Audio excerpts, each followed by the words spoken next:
এটা লিটারালি 2025 এর last vlog. আর এই দিনটা গেছিলাম international trade fair and this was my OOTD. ফার্স্টে চলে গেছিলাম মানি স্কোয়ার বিকজ ওখানে একটা ভেজ রেস্টুরেন্ট আছে যেটা শুনেছি খুবই ভালো।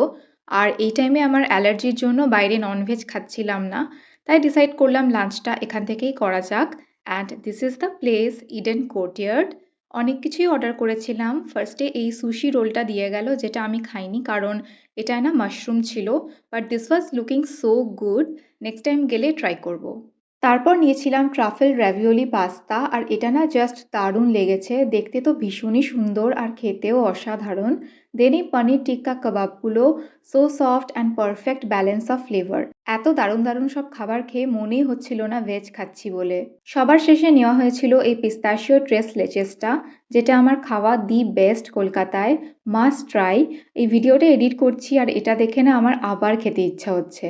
আফটার লাঞ্চ ক্যাব বুক করে ডাইরেক্টলি চলে গেলাম সায়েন্স সিটি। এখানেই হচ্ছিল ট্রেড ফেয়ারটা and here is our trio. খুব একটা ভিড় ছিল না, which was a good thing. তো ফার্স্টে ঢুকেই চোখে পড়লো ফ্রিজ ম্যাগনেটের এই স্টলটা, আর এখান থেকে একটা চুজ করে নিলাম। তারপর আফগানিস্তানের কাউন্টার থেকে দুবাই চকলেট নেওয়া হলো ট্রাই করব বলে। খুবই ছোট বাট দাম অনেক। এখানে সব থেকে আমার ভালো লেগেছে থাইল্যান্ডের কাউন্টারগুলো, কিউট অ্যাক্সেসরিজে ভর্তি। কয়েকটা ইয়াররিংসও কিনলাম। দেন এই জুতির স্টলটা চোখে পড়লো, একটা ট্রাই করে নেওয়াও হলো। এত ঘোরাঘুরি করার পর আবার খিদে পেয়ে গেছিল, তাই ফুড কোর্টে চলে গেলাম। লাকিলি পুরো ভেজ ছিল।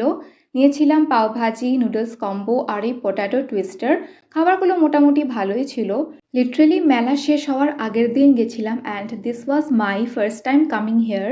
তোমরা এখানে এসছো কিনা লেট মি নো, অ্যান্ড এই ভিডিওটা ভালো লাগলে do like and subscribe. By.